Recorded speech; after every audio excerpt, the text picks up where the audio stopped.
Mark, I'm telling you, man, everybody's dramatically underestimating how much shit's gonna change and how many people are gonna be cooked because of it. Roberto Nickson, better known as RPN, is one of the most business-savvy creators online. He's worked with Meta, Microsoft, Adobe, Shopify, and Spotify, all while building a 7-figure, high-margin creator business as a team of one. There's no way in 5 years somebody's gonna pay $1.5 million for an ad spot that some dude in his basement can make for $150 in AI credits. The barriers to creation are truly gonna disappear, and the only thing that's gonna remain is taste, creativity, understanding of culture, and distribution. In this episode, we break down how to land brand sponsorships, the tactics behind pitching and negotiating massive deals, and the strategy to make sure your content reaches the people that really matter. Every video that I put out has to find its way into the group chats of people that I admire. All these relationships that I've had, and I think I've worked with 32 brands this year, is because I made good organic content that they found themselves. Just focus on making the best possible content. These brands will come to you. We also go deep into how Roberto uses AI as a force multiplier and why he says AI will completely rewrite the future of the creator economy. If people really listen to this and take it to heart, they're gonna get rich with AI. Another pause for the trailer. What's up, guys? It's Mark. Quick break. Over 80% of you guys listening are not subscribers. The more subscribers we get, the bigger and better we can make the show. It would mean the world to me if you got value from this episode or any of the past episodes to hit the subscribe button below. Thanks for watching. All right, it's September 2025. You've booked 1.5 million in revenue so far this year at an 85% margin. One-man team. How do you make your money? It's been a big year. First, one-man team, I'm going to say full-time. I do have a lot of like per project contractors that I bring in like for specific things if I need motion graphics or whatever it may be. But I would say 90%, disproportionate amount of revenue this year is brand deals. And that's it. You know, so the other 10%, I still have some products in the app store. I used to develop apps. I have a consultancy, one-on-one chat at the bottom of my newsletter. So I'm doing that. But this year has been heavy on the brand deals. Let's give everybody context. How long have you been a content creator? And if you could just give us, from a top line revenue perspective, like year 1, 2, 3, 4, et cetera. Dude, okay. So year one, I'm going to say, so I officially started, I've been making content all my life for all my businesses, on behalf of other people, whatever it may be. But December 2022, I said, I'm going to start making content for me as an individual, for Roberto. I'm going to start this brand under my name, my personality. So that first year, 2023, I didn't make any money. I actually lost money. Probably, I don't know, whatever I invested in gear and camera equipment and opportunity costs, et cetera, et cetera. So I'm probably down 30, 40 grand in that first year. That was 2023. 2024, which was my second calendar year, probably like 350, 400. And so this year is basically tripled in profitability, but my output has gone significantly down, man. So like last year, 2024, I was working 10, 11, 12 hours a day. 2023 was probably like 12, 13. So if anybody followed me back then, you would have seen a video per day, like 10 other posts on my brand pages, all over, Twitter, whatever it may be. This year has been like, the output's been very low. We're going to get into that quantity, quality debate because you have a very, very interesting take. I just want to further kind of unpack and dissect that. So I guess let's first talk about that other 10%. You said consulting, and what are you consulting on? It's generally people that are looking for like one-on-one chats, a lot of creators, some are businesses, startups, that kind of thing. But generally creators that through my newsletter at the bottom, there's like a one-on-one chat and they'll block off like an hour with me to talk about their business, what they want to do and try to get my insights. So I'm going to try to do less and less of that, but that's been pretty big this year and last year too, supplemental. Renting out your time for money is always a bad thing for me. Definitely took the Naval quote very, very seriously about making sure you have an aspirational per hour rate. You should either 2x it or 3x it. And then people say, yes, you make a lot of money and or you're not wasting your time on renting out your time for money. Okay, so 90% brand deals. We're gonna definitely unpack that more because I do think that is the best natural first step for a creator to make money. Where do you see yourself evolving over the next couple of years from, let's just call it monetization mix? Well, it's funny that you say the Naval quote. So right now I'm very much trading my time for money, right? So there's no like enterprise value being built here. I can't sell RPN in 6 years. I can't like sell myself, my personality, my brand, so to speak. So definitely I'm looking into, I have a very big product background, right? I built product for like 8 years. We've known each other for a long time. And like, that's just what I did. And I miss it. But right now, like, dude, I'm so grateful for the position that I'm in right now because I might be working 3 to 4 hours a day. If you ask my management, if you ask my people, they're always like trying to bug me. I'm like, I just can't. I have no more time today. I got the kids' nighttime routine. I got this. And so it's been a great, like for right now, this stage of my life, like the fact that these brand deals are popping off the way they are, it's been incredible, right? Because I can kind of go at my own pace.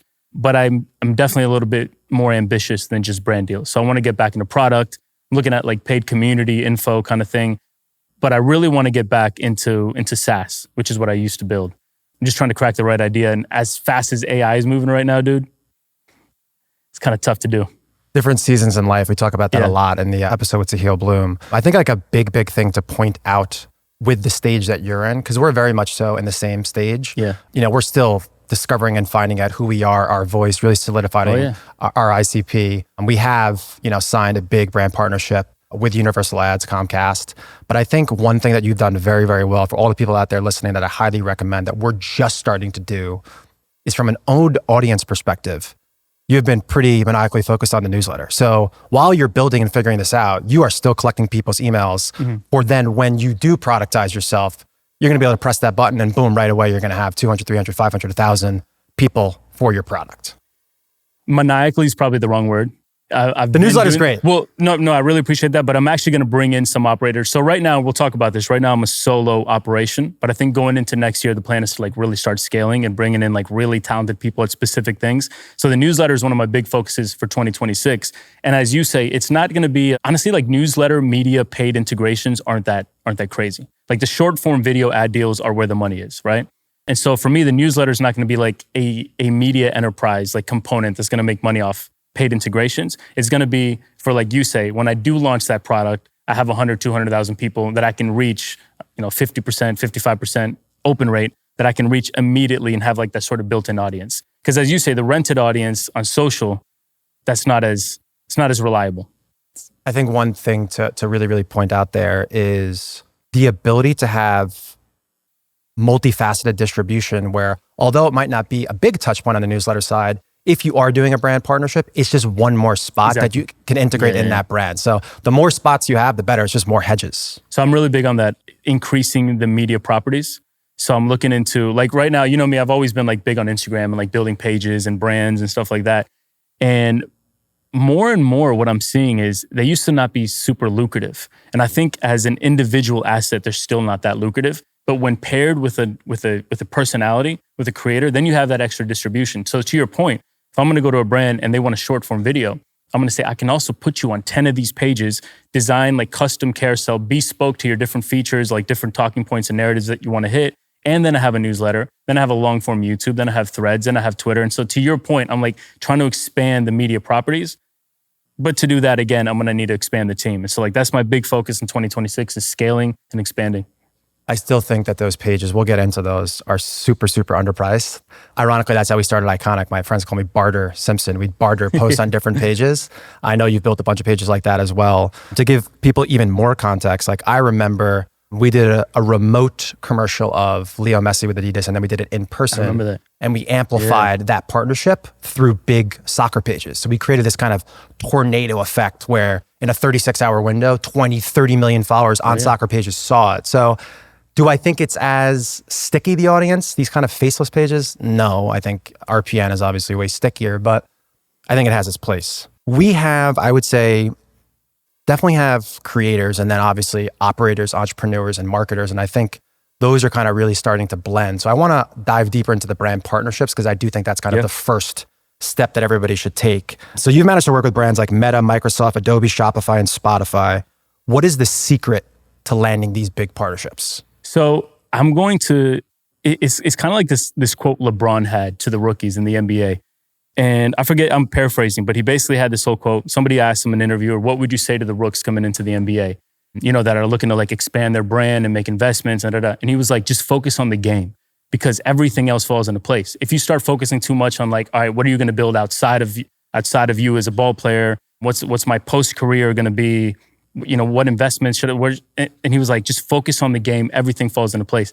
I feel like that mantra works with content where everybody's like, okay, I'm going to package up my media kit. I'm going to send it to 1 million brands. I'm not going to make any content unless it's paid. I'm like, no, just focus on making the best possible content and everything else. And like these brands will come to you. And I think like I'm sort of living proof of that. I do say that with a bit of a caveat because I like sold my last business, my last apps, whatever. So I had like that 4 to 5 year runway to really figure it out where I like didn't have to make money immediately.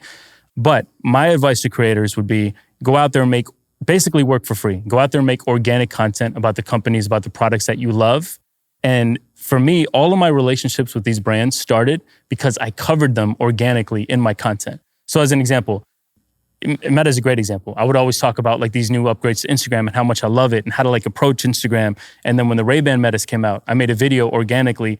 This is what I think about this product. I think this is going to change everything in 5 years. This is going to really, like penetrate the zeitgeist. We're all going to be wearing glasses, da da da da da. And the quality of the content was good. And what I was saying, I think drew like that affinity with the brand. And so then they come to me. So all these relationships that I've had, and I think I've worked with 32 brands this year, all the big tech brands, all the startup unicorns, is because I made good organic content that they found themselves and then approached me. So I think the outbound is a little bit overrated and the inbound is where it's at. It just takes time to build up that. And a lot of creators don't have the patience to do that. Yeah, I mean, we can get more specific in that, but that's like sort of high level. I mean, them coming to you is just the ultimate leverage play. It's really that simple. Yeah.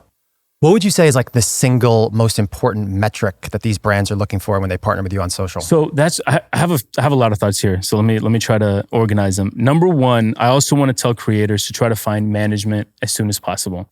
So like my management, I always give them props because they 3x'd my business overnight. And the reason why, and by the way, I had a lot of people come to me before, hey, I want to sign with you.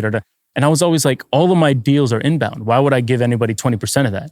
And then I realized how dramatically I was underselling myself and how bad of a negotiator I was for my own talent, which is a really weird, like, dude, for creators, I think any creator can understand, it's really weird to go out there and represent yourself when a brand is trying to undervalue you and say, you're not this valuable. And you're like, well, yes, I am. Let me convince you why. Let the professionals do that. My deal flow stayed the same, but my deal value 3x overnight. So the first thing is to find good management. Yeah, I mean, I would say just good cop, bad cop. Yeah, like you're never going to try and be an asshole because you don't want to lose the deal, but you'd rather just have someone else be that person. That's another thing too. But you asked a different question that was adjacent. What is that single most important KPI that brands are looking for? So this is another big difference from 2024 to 2025, why I think I 3x'd my business, is while my output decreased, is because I used to optimize everything for views. And I just thought brands want views. Why would they want anything else? They just want to reach the most amount of people possible. And so what happened was a lot of my content was like, some of it was a little bit over sensationalized. I don't think I leaned too far into that direction because I always gave like that resolution that they expected. But everything was optimized for views. So like it would be like a crazy shock value hook or whatever it might be. And then I realized, man, a lot of these brands are actually hiring creators instead of like hiring a traditional production company. They just want the creative and then they're going to push ad spend behind it or run it as dark posts, right? And so they actually want the quality more than the views, if that makes sense. And so like that little shift, and I can give you like concrete examples, but that little shift I think yielded a lot of extra value for me to the brands. Yeah, as opposed to them internally hiring people and spending money on production, they would rather a third party 100%. Talk highly and lean on their creativity and their distribution. With built-in distribution, because then they can run those as dark posts to my audience if they want, or to a specific demographic that they're trying to reach, right? And so the reason I'm also aligned with brands, and we can get into that, which has been my major obsessive focus this year, is positioning, right? And so like I realized what these brands want, and then I position my content in order to kind of like fit that bucket, if that makes sense. And we can get into like the nitty-gritty, the details. But yeah, I used to think they just wanted views and the most distribution would win. And then I started seeing creators with maybe a tenth of my audience in distribution getting bigger deals than me and building bigger and better relationships with these brands. And I realized it was the way that they position themselves and their focus on quality over just straight like, hey, do a crazy shock value hook. We need to, so.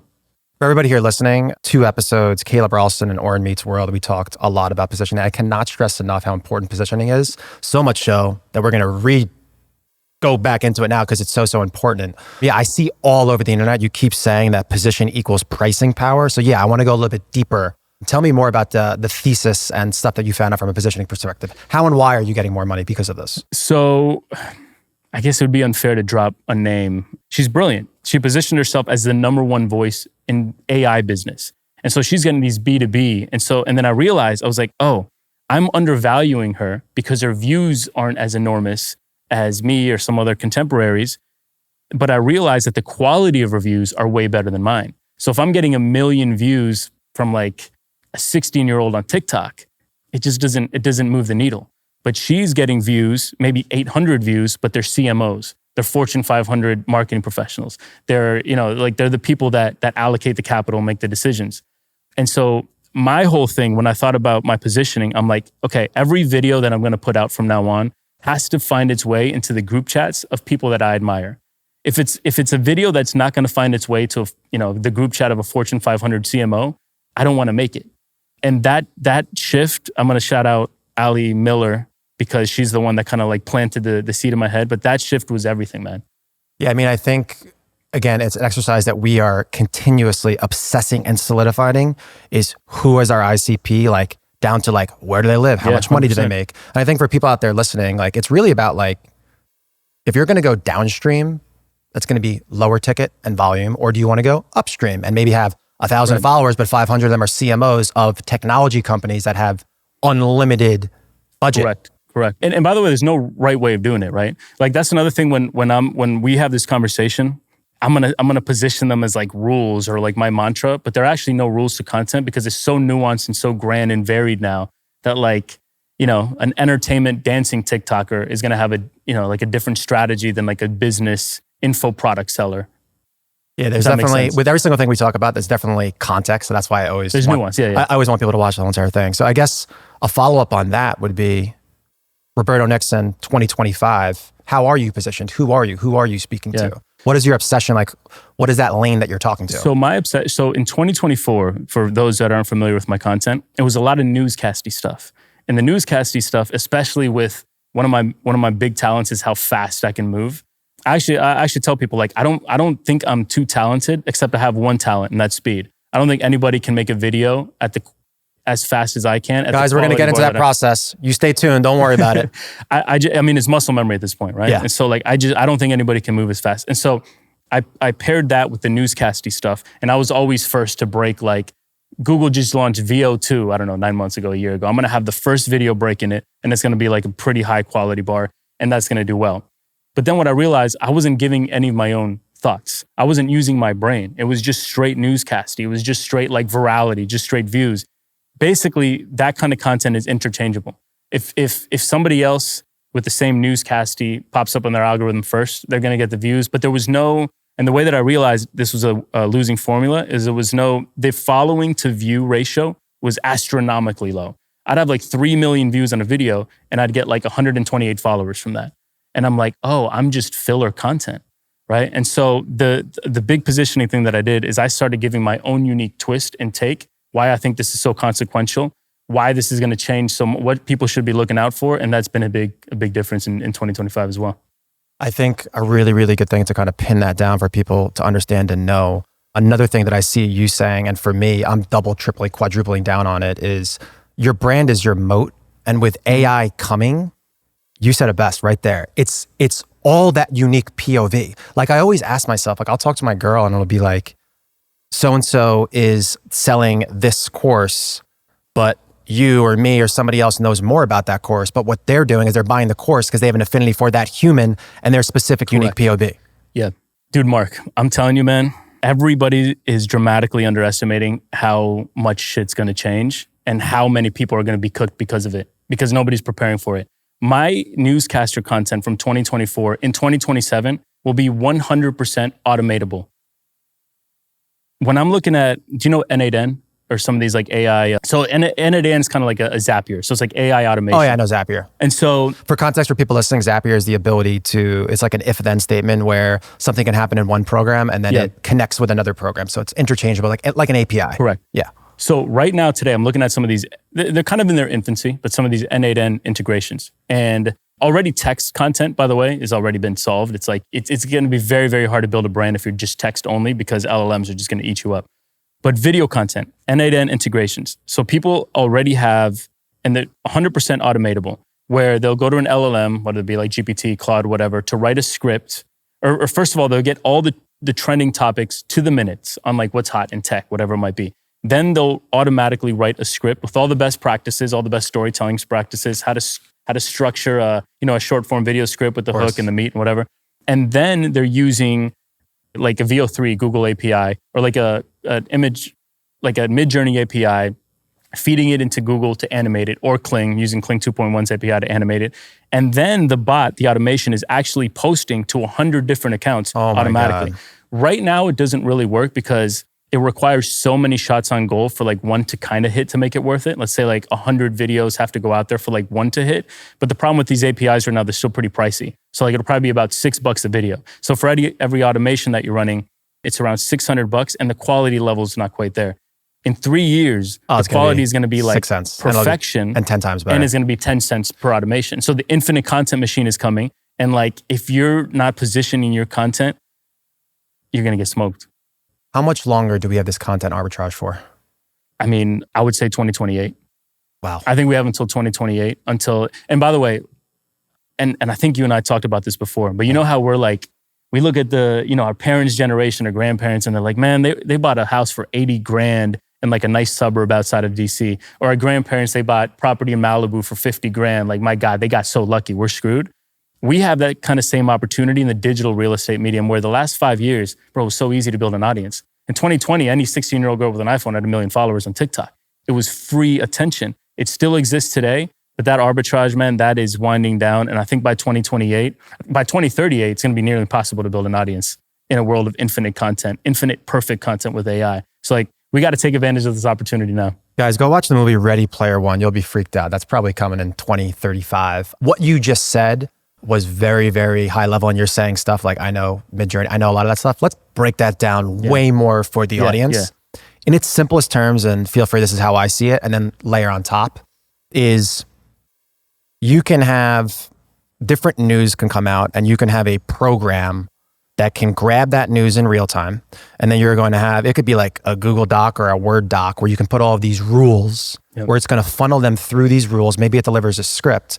And then that speaks to something that can create photos or videos. And then to take it a step further, there will be automation to put this on different social media channels. So it's basically, you have your rules, maybe a little bit of your secret sauce, your POV, but then this is happening in real time, puts it through the rule system, puts it through the image generation, video generation, word generation, and then boom, it goes on this, and this account. That shit's scary. And you, in 2023, my main, we'll call it competition, because I guess everything is a competition for eyeballs and attention, and it's finite. And so like all the contemporaries that were doing sort of the same content that I did, that was my competition. In 2025, I'm competing against bots and machines and robots. And like the other day, I made a nano banana video, and I think, and we could talk about it, is because of the storytelling techniques that I have. It was on Instagram, at least, the most shared and the most viewed video on Nano Banana, and everybody in the space made one. But I think the second and third most viewed videos on Nano Banana were bots. And so it's a person that doesn't exist. There's still the human element in the background because they're taking these clones and these AI clones, and then they're still like the human hands are editing it, but that's going to be automated away in 1 or 2 years as well. And so I'm like, yeah, in 2028, my main competition, if I'm not evolving and I'm still newscasting, I'm not going to be able to, it's impossible. Forget about it, so. Guys, we're going to do a segment later. Definitely want to stick around for this, as we're going to go through all of kind of, storytelling is one thing you mentioned, copywriting. We're going to go through all of these, and we're going to talk about the importance now and into the future. And we're going to kind of rank them. I'm really, really excited to go through that. I want to go back to the brand sponsorship side because, again, not everybody has the ability to spend 30 or 40K on equipment and wait a year or two. So getting brand sponsorships is huge. I just want to dive even deeper into that. For people listening, I want you to get your first $500, $1,000, $5,000 deal. So what do you think is the biggest mistake that creators are making when they're negotiating for these deals? Guys, quick 60-second break. I am so excited to announce our first partnership. It is the perfect fit for me and what I believe in, and more importantly, you, the audience. I have personally spent tens of millions of dollars on meta ads. At one point, it made up 95% of my entire marketing budget. That kind of platform dependency is a real risk. One algorithm shift and your whole entire business can stall. This is why I partnered with Universal Ads, the CTV ad platform powered by the biggest names in TV, built for any size business. In under 5 minutes, you can advertise across the best shows on NBC, Paramount, Roku, and more. You can reach up to 90% of the households in the US at social media CPMs. And the platform gives you full control. You can target by viewership, behavior, income, geography, custom audiences, and more. Just like you guys are used to seeing on social. I'm giving out $500 in ad credits with my referral code to the first 50 people who fill out the form below. First come, first serve, it's gonna go fast. And if you're spending over $300K a month on paid, I have something special for you. Everything's in the description below. Go diversify now and appreciate the support.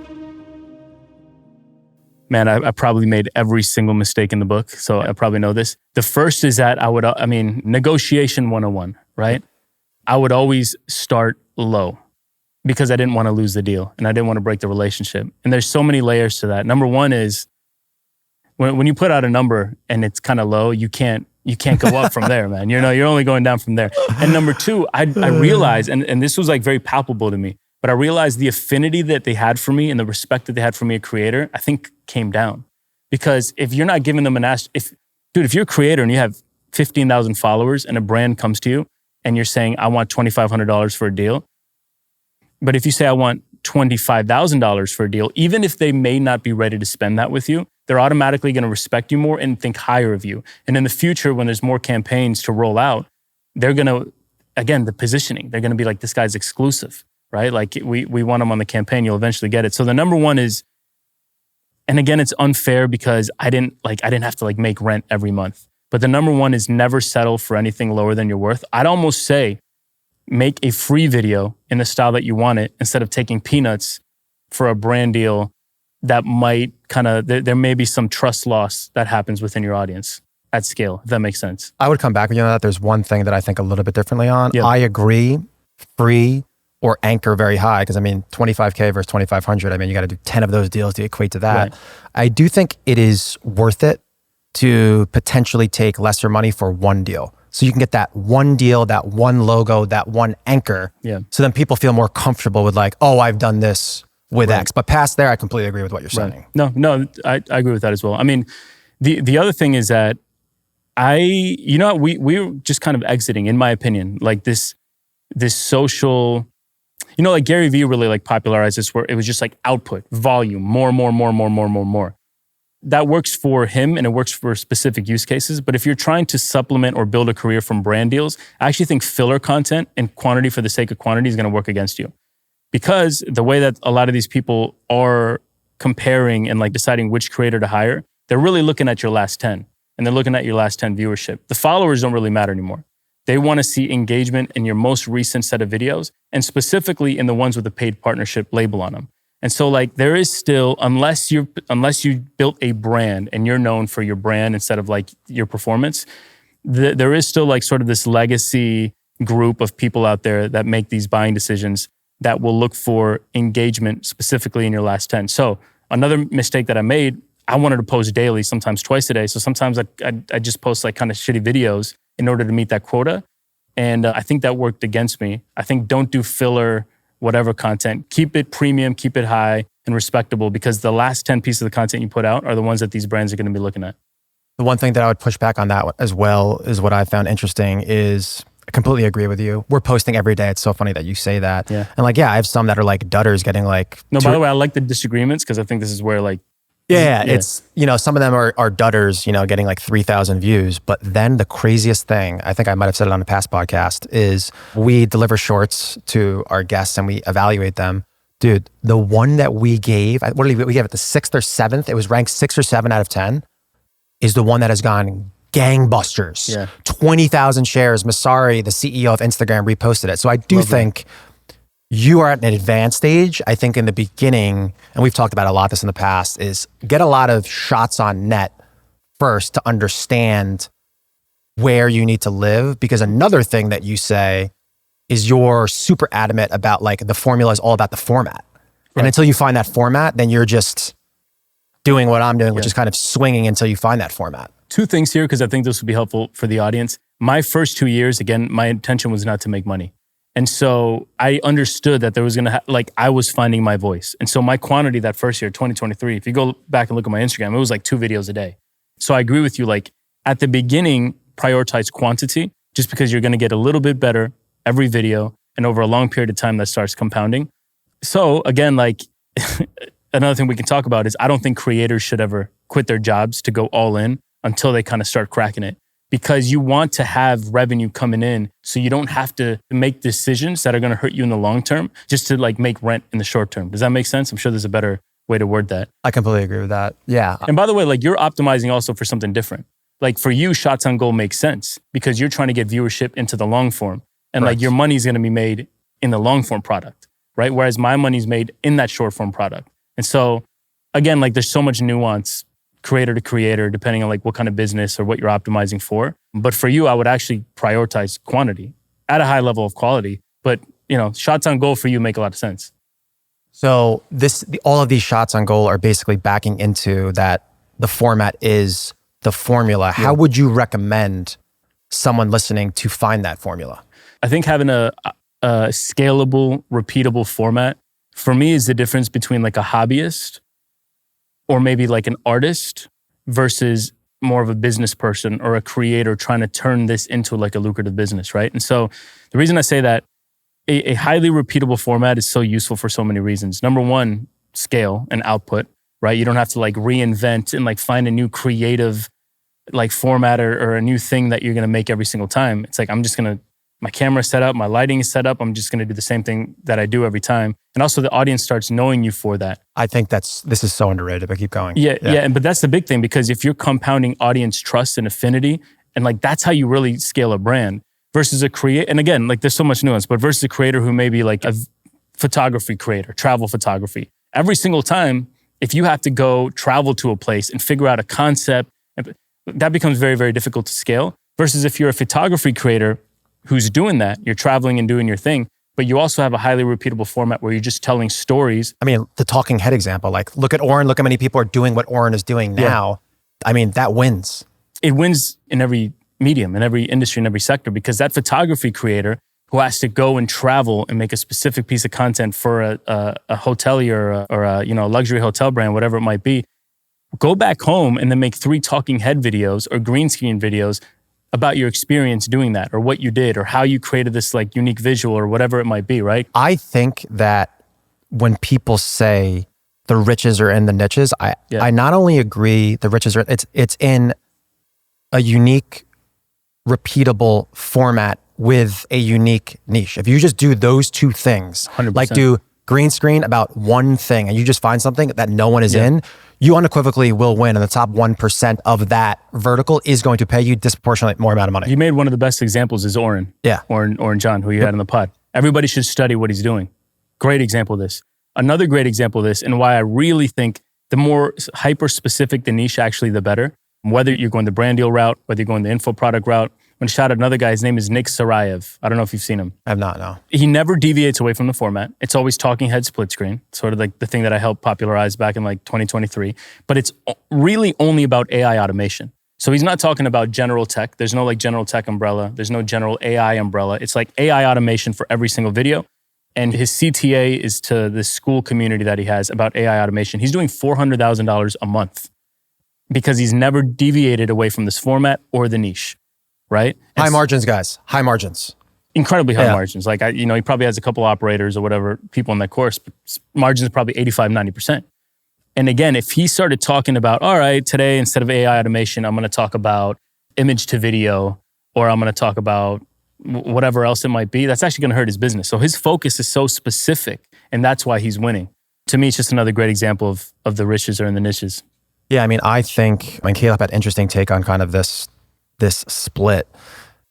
I am non-emotional and want to win and play the game. I always say winning is more fun than fun. And to win in the algorithm, it is to stay narrow with the topic. Like going off topic is the worst possible thing that you can do. With that being said, with everybody here listening, I'd love to hear in the comments the specific type of topics and guests that you guys want on. Always want to hear back. I want to move on a little bit because since you are dominating, I think you mentioned that you said 35 different brands this year. For somebody out there that starts getting going on getting brand sponsored deals, how do you balance your regular posts and brand sponsored posts? First of all, to the last point, I just wanted to end with brands love clarity. I think audiences love clarity as well. So if you're all over the place and you're talking about too many different things, the algorithm gets confused, the audience gets confused, brands get confused. So I'm definitely glad we had that conversation because that was another mistake I made in 23. I was all over the place. To answer your question, and I have so many thoughts here, and man, this is where mental health and creators get intertwined, because when your income starts becoming tied to your performance, it can kind of fuck you up, right? Oh yeah. And so the way that I kind of reconcile this is, for every brand deal that I make, I need to follow up with 4 organic, high signal pieces of content, because you have to respect the audience. If you don't, they're just gonna churn over time, right? The real diminishing returns to brand deals if you don't take like these appropriate measures. And for me, it's the 80-20 rule. So I try to average for every brand deal that I do. So if I'm doing 30 brand deals a year, I better have 150 high signal, useful videos that serve the audience, that really respect their time. And so that's how I kind of reconcile this. And so I probably haven't been doing the best at that for, over the last few months. You got 2 little kids, you go, baby. But I think every creator undervalues this, where there is real trust loss at scale if you're just plugging shit constantly. Well, I think it must be said that those other 4 or 5 videos to the one, A, are giving value to the audience, but B, those are your biz dev, because what you said before, correct, for free, talking about random brands, and then they reach out to you. So it kind of feeds the flywheel regardless. It keeps your chops really dialed. Yep. So I definitely think I have so much fun. Like, I love it. Dude, I saw some of your newer videos. This. Like, was that AI? Are you like going out in the open with like costumes and shit? I know. We gotta pop that up. There's he's in like caveman costumes and shit. I'm like, what's going on here? Can we talk about that real quick? Yeah, please. Because this kind of shook me to my core. Yeah. The reason this shook me to my core is because I go out for a brand called Remarkable, which I love. By the way, all the brands that I work with, I actually love. The brands that I use, because that's another thing that creators need to understand. The audience can tell your passion for something. If you're just plugging something because you're getting paid, they can tell, versus like, this guy actually loves this product. This is why he's working with them. So there's a product called Remarkable. It's like this paper tablet. And so like this concept that I thought of was like the magic of analog and the experiences of the old world versus the new world and the modern efficiency, right, of digital. And so I went out, I spent like, I don't know, $3,000 buying these costumes that were like authentic from Etsy. And I bought like all the set design and decor and accessories. I probably only were like in the corner of the visual for like a millisecond. And I spent so much time, I rented like 3 different Airbnbs. Like, I spent so much time and effort, real cameras, lights, lenses, the whole thing, no AI. And the video did okay. The audience loved it, gained a lot of affinity. But after Nano Banana came out, I said, so many of those scenes I could have generated, nobody would have noticed. Nobody would have cared. And I actually think the video would have performed way better, not just because of the novelty, but because of how much more compelling these visuals that I could generate when my imagination is the limit versus the physical world. And I'm like, that shook me, because I think traditional ad production is completely cooked. I think unless you're documenting something, I actually just think the art of like videography and cinematography is a little bit in trouble when you can just get the same output by sitting on your computer for 20 minutes. And I'm like, that shook me to the core as a creative at heart. Distribution, unique POV, storytelling, you don't have that. You are deeply, deeply cooked. I agree. Going back onto the brand side, I'd love to know, what are brands getting wrong about creators in 2025? There's still brands that actually value me and pay me because of my following. And I have these conversations. I'm like, sometimes I feel guilty, because I'm like, they don't understand that the following doesn't automatically like guarantee a specific viewership or performance. Like 100%. Everything has to recompete against the algorithm. So I think brands are getting that wrong still. Granted, even the least savvy marketers, I think, are understanding the game a little bit better now. Yeah. But I would say that is number one. And so everybody says followers don't matter, which I completely get the sentiment and I mostly agree with. But when it comes to some of these high-level brand deals, they still very much matter. Yeah, I mean, I think that peeling off the layers on what you just said, it's like, it's that trust, and like, you're doing 80-20. Like, in a perfect world, it's 96-4. Because then when it's one of every 25, you know that you wholeheartedly agree in that. Exactly. And you're probably getting a disproportionate more amount of money when you're doing less amount of slots for that. I think a crazy thing to kind of go back on that, just talking about how like, production and stuff is dead, is like, dude, I'm just thinking right now about like the Messi commercial. Like, we paid a lot of money, bro. we paid a lot of, like you just said, like $3,000. I'm thinking about the unit economics. Like, we paid a lot of money for a guy just to say goal, and like all of that stuff is going to go to zero. So just like the profit margins in the world that you and I are in, I literally think are going to go to like high 90s. I agree. Yeah. I mean, you know, my brother-in-law is a commercial director and he's been very successful. He directed commercials for Steph Curry and LeBron and all the biggest brands in the world. And he's kind of pivoting to AI in a sense where he's like, I mean, we have this conversation. Why is a brand going to pay? Let me phrase it this way. I was watching a Hyundai commercial came on TV the other day and I was looking at it. And again, this is something else that freaked me out because I'm like, I can make that same commercial right now for $800 in AI credits, and it might take me 12 hours. These guys probably paid $1.5 million for the production, and then who knows? And I'm thinking, there's no way, you know, like there's a legacy component. It'll take some time to catch up, but there's no way in 5 years somebody's going to pay $1.5 million for an ad spot that some dude in his basement can make for $150 in credits, in AI credits. And I looked at that and I was like, wow, like, creation, the barriers to creation are truly going to disappear. And the only thing that's going to remain is taste, creativity, understanding of culture, understanding of storytelling, and brand and distribution. And so, dude, sticky distribution. What's happening right now is so unprecedented. And again, I live in both worlds. I'm a traditional creator. I also love technology, but even I'm really freaked out. What's really, really interesting, what you said, and I'm just going to call a spade here, guys. We've taken full advantage of this twice. You just said that Hyundai commercial, $1.2 million they would pay somebody, and you could do it in 800, let's just say, whatever, 5,000, 10,000 with your sweat, your time, et cetera. There's a lot of money to be made in selling that for 100K, 200K, 300K. Because I think those guys that are paying 1.2, 1.5, whatever it is, they are still archaic in nature. And it's going to take a long time for that to taper down. So there is a arbitrage to pay, a 10x overage on what it costs you, and you can make really, really good money doing that. 2 points to this. Yeah. If people really listen to this and take it to heart, they're going to get rich with AI. Another pause for the trailer. No, but one is really this arbitrage that you're talking about. And so everybody's like, oh, AI is going to kill creatives. I'm like, how the hell can AI kill creatives when creatives are the only ones that can get good results using it, right? And so to this point, I've never seen so much demand for AI filmmakers, let's call them, or AI creativity. Incredible demand from like all the Fortune 500, every brand, and there's so little supply to satiate it. To the point where I have a buddy named PJ Asaturo. Probably a lot of people in this world know him because he's positioned himself as like the guy in this world. He was showing me his inbound. It's unbelievable. He can go and scale and hire 50 people he's never going to be able to get through. Like, it's insane. And so if you're creative and you're worried about, damn, I'm a really skilled illustrator and my demand plummeted 90% overnight. I empathize with those people. It's heartbreaking. But like, the skills that you develop to be able to be so good at what you do, you could be bitter and rejected forever. That's a strategy. You know, there's still analog purists that hate digital photography. It's a strategy, but I'm telling you, there's those guys that look at people who with digital cameras and they think they're just pressing a button. They're no talent hacks. I hate that.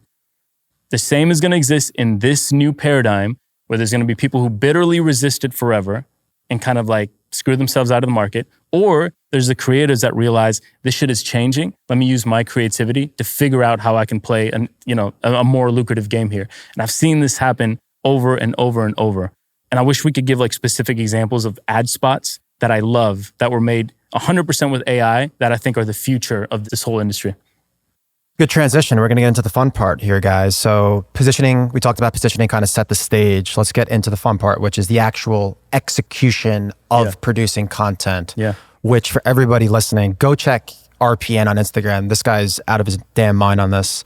Walk me through your actual workflow from idea to publish post. And I know that's kind of very macro and vague. We can keep diving in.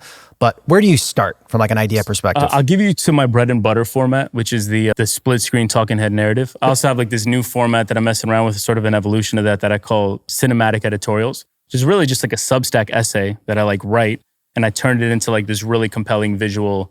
It's like visual candy, man. It looks awesome, and like everybody always comments like this, like put me in a trance. So it's basically like a copy, a newsletter, and then you're using the words to then create and using these AI tools so that 100%. So this is like my process for this. First of all, my studio at home, which is in a dusty garage, by the way, everybody thinks like this big immaculate studio like this. No, I have it dialed to the point where I walk in, I sit down, I press 2 buttons and everything's ready to go, right? And so like that's very key for me. Again, speed is like, especially right now where I don't have I have 3 hours a day of deep work. So got 2 little kids running around. Speed is of the essence. So I sit down, all the lights come on, camera's recording. I have my OBS. I'm feeding my audio into it. I have a teleprompter because I don't want to read line by line. I just want to read it all in one go. So I record that. I record all the lines.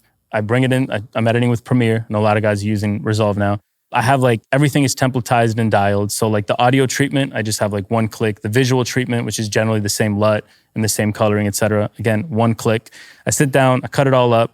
And then generally now, before it was like either B-roll that I created with blood, sweat, and tears in a camera or stock footage from whatever, wherever. Now I'm generally generating visuals that are in context to what I'm saying that are a lot more compelling. And so there are a lot of different workflows. My general workflow, it was Midjourney. Now it's Nano Banana. I first come up with a visual. So say I'm talking about like, today Elon Musk announced like a $1 trillion pay package, right? So in the past, if I'm talking about that and giving my thoughts, I might just get some B-roll clip of Elon. Now I'm gonna generate an image of him in a pool of cash with grills on and like make it very culturally relevant and fun. I'm gonna do that in Nano Banana and then I'm gonna animate it in VO3 or Kling 2.1. And now you have like even crazier camera controls. So in Kling 2.1, first of all, I can keyframe it. So I can generate 2 visuals of Elon. I want the video to start with him in the pool. And I want the second image, him on a horse doing something crazy. So this is honing in on the 2 bookends of, I want to start with this, I want to end with this. And then you're using that as bridges to create the video. Yeah, so you can do this as many times as you want. So right now you can come up with 2 keyframes and have like these programs, and you can direct it what you want to happen in between these 2 keyframes. But you can also, there's so much more control now. So I could be like, and again, if you're a traditional creative that understands how to tell stories, you're in such a good position here. Because I could be like, all right, I want a wide shot. I want to push in right here, but then I want the camera to orbit my subject as he gets on the elephant or the horse. And then I want another shot that's macro, that's really tight. I want it to emulate an 85 millimeter lens. And this is you just speaking to it via ChatGPT. Everything is natural language, which is crazy, which to me is like the coding language of the future, the creativity language of the future, just natural English. And these programs now, again, like before, it was like you just generate something and hope for the best. But now you have a lot more control, and it's increasingly so. This is so crazy because what you're kind of, my mind is spinning right now. This is really about, it's going to come down to just creativity in general, because everything is going to be like different templates. And this is all about like the inputs and the rules. If the inputs and rules are embedded, like formally, like you're talking about like the 1-click setup, like, bro, Jake will make fun of me till the end. I'm an idiot, bro. Like if we're using with a program and like one thing changes, I have to like hit him on Slack and be like, yo, can you fix this type thing? So that's like, general humans like don't have like like it would take them years to do that. I couldn't do it. But now if it's all going to be set up and everything is going to become easier and easier, it's just like whatever the mind can imagine, you basically can create. Yes, which requires, again, to your point, real creativity. Because some lady that you bump into the grocery store would never be able to get the outputs that I can get. I would never be able to get the outputs that like a real creative filmmaker, traditional filmmaker would be able to get. And so again, that's why I said, it's like creatives hate AI because they think they're coming for them, but they're the ones that can get the absolute best results. And so, but I'll also get a lot of hate comments too, which I get, by the way. There's a lot of it is valid. Some of the copyright stuff, et cetera, all of that will be taken care of and the licensing. But the point that I really want to make here is that if you're a creator or a creative, I would recommend you to not bitterly resist AI and bitterly resist this new paradigm that's coming. It's just another way to tell a story or communicate a message. If you're going to do that in VFX software, if you're going to go out there with cameras, lights, and lenses, or if you're just going to generate it, I don't think it matters anymore, right? It's just the final output and the creativity behind that. Adapt or die. Adapt or die. Adapt or die. What are 3 simple tools that people can use for editing, sound, graphics? This is not paid either. Which is unfortunate. Again, which is very unfortunate. So again, why my brandos have been so lucrative this year. I talk about things and I don't gatekeep anything. Yeah. Where a lot of creators are like, yo, I want to make a video on this product. I'm going to go hit them up and see if they'll pay me money. Otherwise, I ain't making that. No gatekeeping. So 3 is tough because there's such a wide spectrum. So make it 10. Let's go. Let's go with. I genuinely, everybody who I've showed Suno to, their reactions are always so visceral. It's incredible. And again, as a fan of music and as a lover of music, I actually have two ways that I can go here, but you can generate whatever song you can imagine. And it's, dude, people are going to hate me for this, but it's just as good. It's 98% of the way there as a real artist. I'm not talking about the Adeles of the world, but like your average pop artist. Let's go deeper. So is this the same thesis of you're giving it either, are you just giving a context via other songs you like and just say, yeah. Up until now, you've just been given a context. I want a world instrumental. Or I want a house song that sounds like this artist. These are the exact lyrics that I want. This is the cadence. This is the pacing. This is the BPM. You could like kind of go into the weeds and get like your output. Now you can actually do it track by track. So you can segment each track. So you can generate your drums. I want a snare to sound like this. I want it to blah, blah, blah, blah. I want it like Timbaland 2004 style. I want it to be really snappy. I want it to be very dry. Okay. Now I want my hi-hats to sound like this. I want them to match at this level. At the bridge, I want them to change. Like you have full control now, just as a regular artist would in Logic or Ableton or whatever that they're using. Throw one or two out more, I think. So Suno, number one. Number two, for good reason, VO3 changed the world. Yeah. It's phenomenal. This just came out too recently. It came out maybe 4 months ago. Yeah. Google's VO3 changed everything. And I think it made the naysayers into, holy shit, I was wrong this whole time. It opened people's eyes to the idea that this is coming and it's coming fast. And like Google's VO4, whenever that comes out, is just going to change the world even more. For anybody here that's watching, I don't even know, I don't want to call you an idiot, but if you're a naysayer, like you basically are, this is coming unequivocally. With all of this stuff, an amazing book, The Coming Wave about AI. It's slow to come, but when it hits, then it comes fast. And this has been very, very slow, but now it's like, again, it's so crazy to think like any of these models, like we could look back the last 12 months and there's been like a couple inflection points. Like I remember in like D2C Twitter with like the image generation. Remember when that like took over the internet? Insane, yeah. Like these are happening let's just say right now they're every 3 months. And for everybody here listening, they're every 3 months now, but in 12 months, they're going to be every month. Yeah. And then in 24 months, they're going to be every week. And then it's going to get so crazy. Nano Banana was the last like kind of holy shit moment that the collective internet just came together and were like Google's new image generator. Before that, it was probably ChatGPT's image. Remember the Studio Ghibli like craze where the entire internet lost their minds? But I remember having this visceral reaction with DALL-E 2, I think it was. When I first like entered this world, it was Discord only and I generated something with DALL-E 2. It was complete garbage, but my mind was blown. So let's go with Suno, let's go with VO3.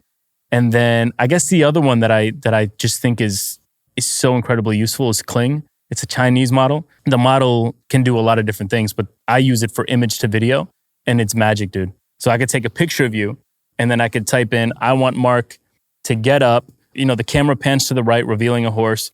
Mark walks behind it and mounts on and it'll follow the instructions to a T.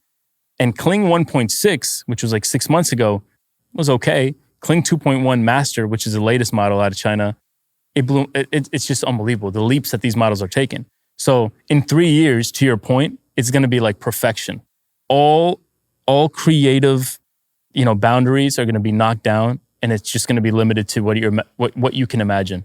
It's nuts, man. Guys, for everybody listening, he just gave 3. Sign up for the newsletter in the description. We're going to make that 6. When we launch this episode, we're going to double up and give 3 more favorites.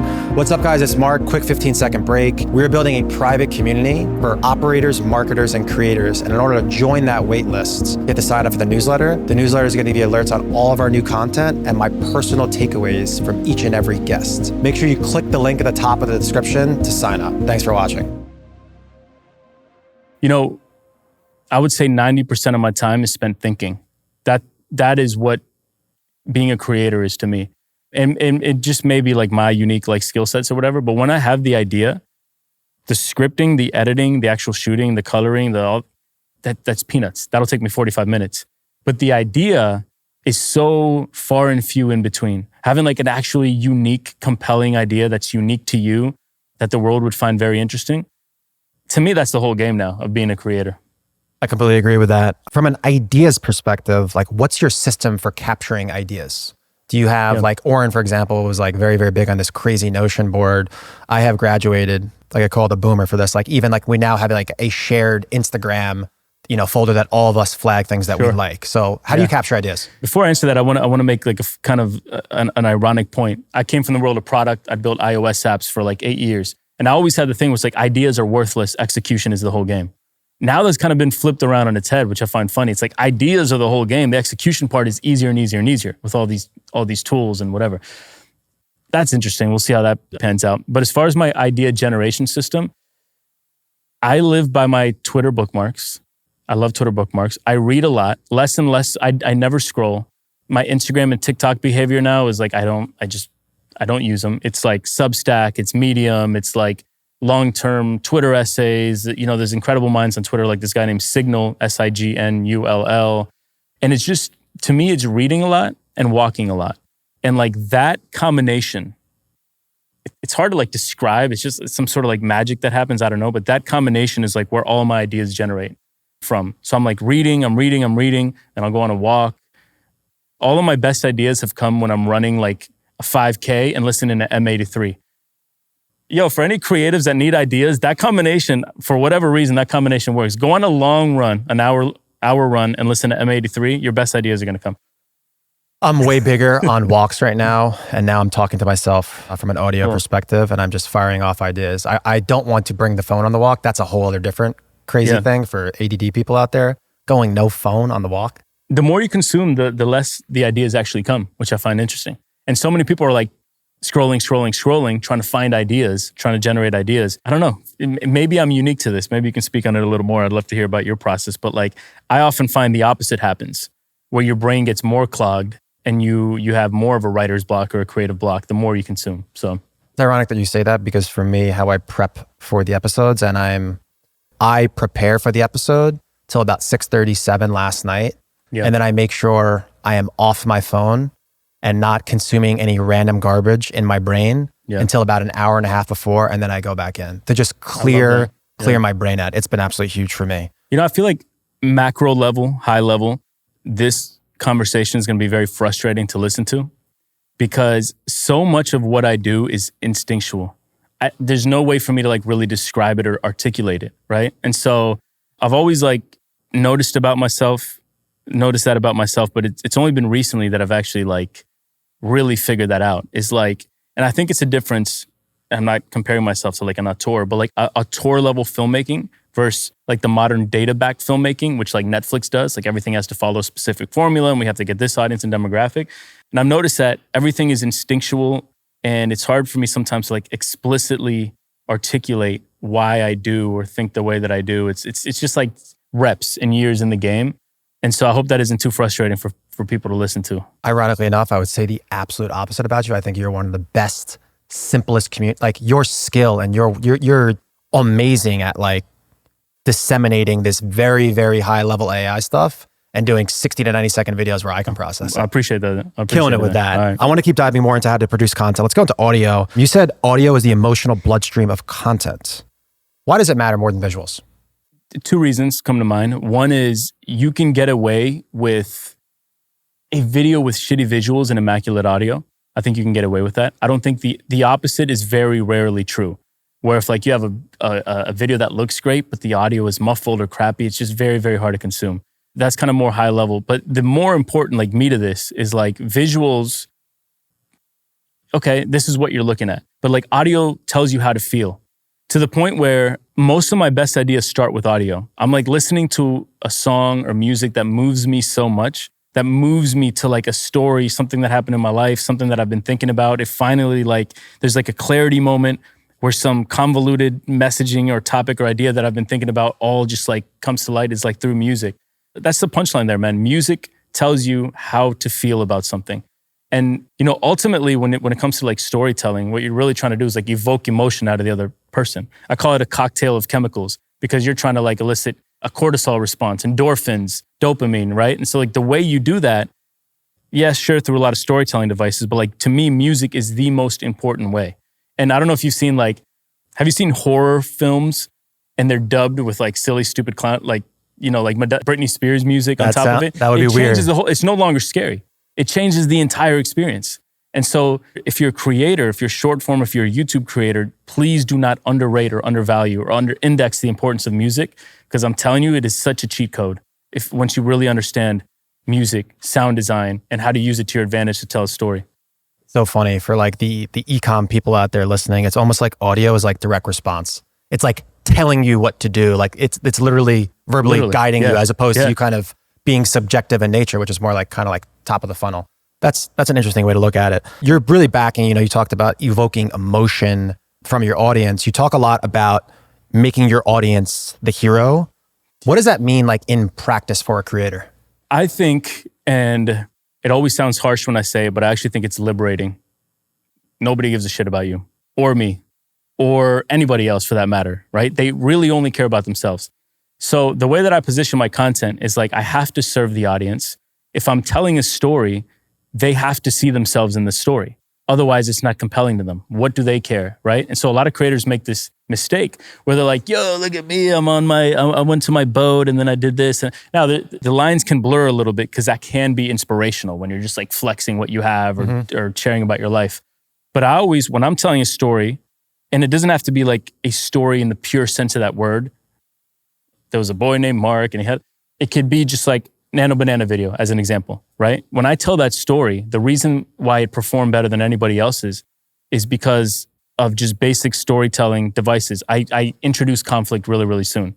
So the people can see themselves in that conflict. That's why they keep watching. So if I'm doing a Nano Banana video, what's going to separate my video from other people that are like, holy shit, Google just notched Nano Banana. This is what it's capable of. It has great character consistency. It's amazing. Mine, I'm going to introduce conflict right away that people can see themselves in. So I'm going to be like, Nano Banana by Google just dropped. And I think this is going to change so much for creators. I think this is going to be a huge paradigm shift that this industry does not see coming. That's conflict. Now people are sticking around because they want to see that. They want to see the resolution. Well, shit, how should I be thinking about it? How should I prepare? What should I do? Where's this going? Oh my God, I need to know, right? So that's kind of how I approach everything, man. It's like through the lens of basic storytelling principles. And I think, again, I'm going in different tangents here, but I want all creators to hyper obsess over the story that they're telling. I mean, I do think you're one of the best in the world at short form clips, period. Talking about conflict, and then I would imagine at the end there's some sort of resolution and or cliffhanger. If you want all the stuff that makes an algorithm happy, if you want the shares, yes. Tell us right now. I mean, so what are the key elements of creating a world-class short form clip? Well, this is another thing that a lot of creators get wrong, is they focus only on the hook, right? We just got to get their attention and then we win. That is such a big part of the game, yes. But if you don't have the rest of it, you're going to get smoked. So yes, capturing like at the very, very, very basic level, you have to capture attention. Basically, everybody says in the first 3 seconds, I think it's the first 1 second, you got to capture their attention, yes. But then you have to maintain that attention. And that's through the storytelling elements that we can discuss. But at the end, you have to reward that attention. Because if you if somebody watched you for 60 seconds and they feel satisfied, damn, I learned something new, I'm inspired, that was entertaining, they're going to share it to a friend. They're going to save it. They're going to screenshot it, which I think they're just adding into the way that the algorithm works. They're going to comment, they're going to like, they're going to follow, right? And so like there's really 6 signals that make an algorithm happy. And then retention, so we can call it 7. If you just like over sensationalize something, bring in a ton of conflict and then don't offer any resolution, you're not rewarding their attention. They're not going to reward you with the signals that make an algorithm happy. And so, I mean, that's at the very, very, we can get into like the weeds, but that's the very, very high level basics of what makes a good short form piece of content. Capture attention, maintain attention, reward attention.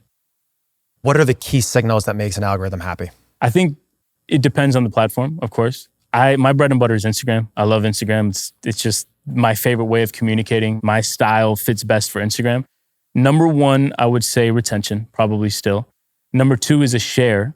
The reason why it is share specifically for Instagram, and another lesson for creators, you want to always lean into the identity of the platform. On Instagram, Maseri, who you mentioned, he's made it very clear. Instagram is a medium for friends to share with one another what they find interesting, right? And so you have to make your piece of content a unit of conversation because you need shares. You got to get retention and you got to get shares. I think those are the 2 most important. I would say save is probably the 3rd most important signal, then a follow, then a comment, then a like. I think the like is probably the least respected or the least important on Instagram. I would say in that order. We got a new piece of sauce. It's September 2025. We got a big bump from the sauce. On Instagram now is retweets. It's probably been 3-4 reposts, weeks. Yeah. And I think, I probably shouldn't say retweets, reposts.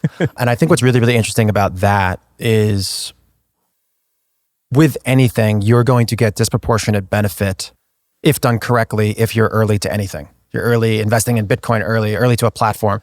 This is a new function where an example is Masari, the CEO of Instagram. He retweeted our post about trial reels, and where it gets really interesting about being early, we're the first one, and there's only 4 on his page. So there's just it probably exploded. It is still exploding. It exploded. It's been exploding for months now. So retweets are there's just no, like, I would say, I don't even know, probably 98% of people on Instagram I haven't even retweeted once yet.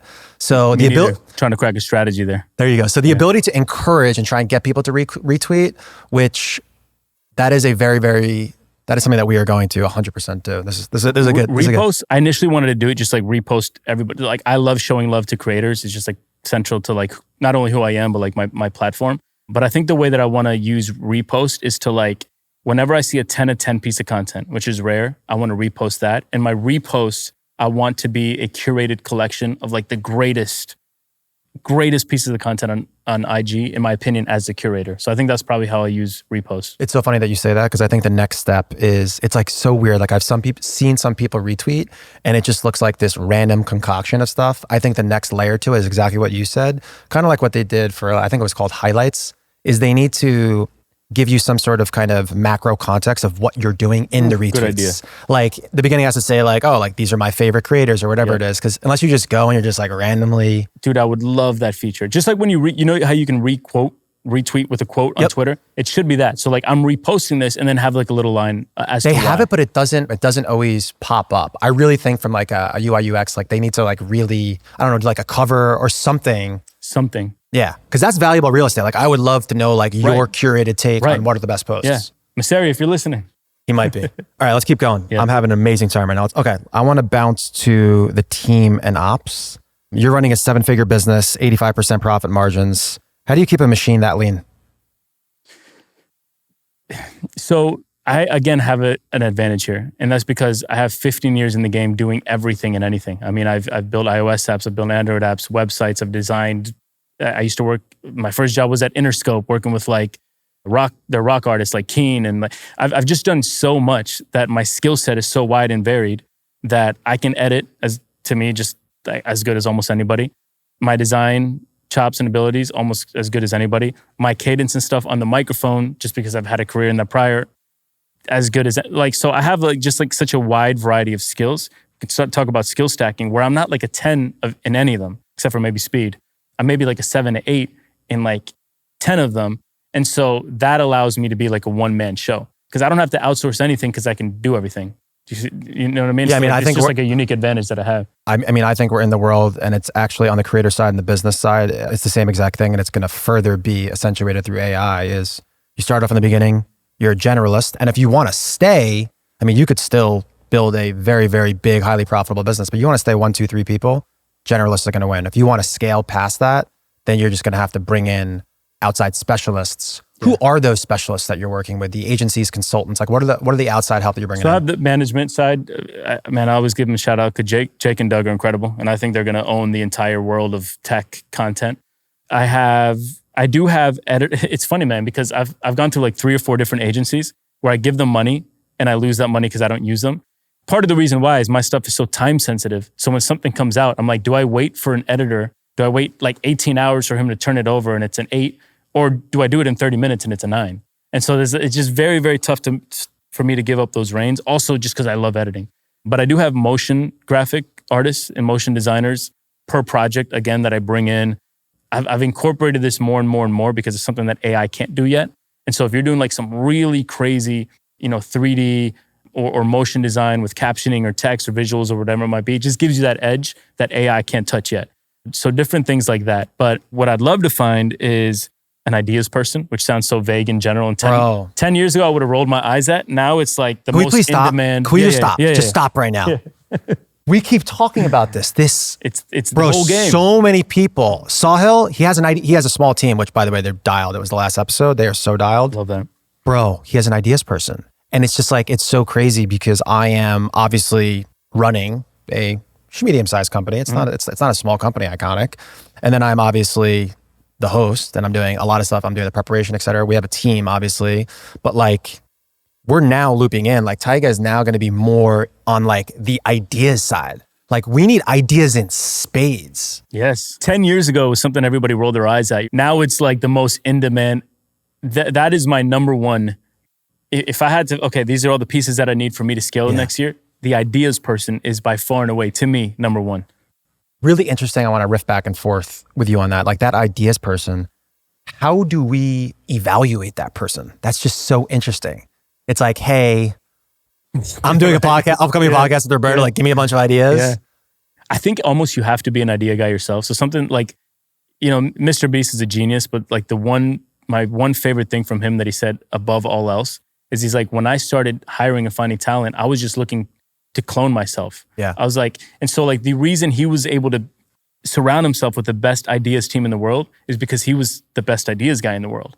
And so it was the same with software. When I was really good at hiring developers is because I had an understanding of it and I knew how. So if you know nothing about software, it's so easy to get fleeced by a developer who 100%. says, oh, this is going to take 40 hours. In reality, they spent an hour and a half and they went and played, Call of Duty the rest of the 39 hours. So again, I'm digressing, but like having an understanding of being good at the thing or having an understanding at least of the thing that you want to hire for is super important.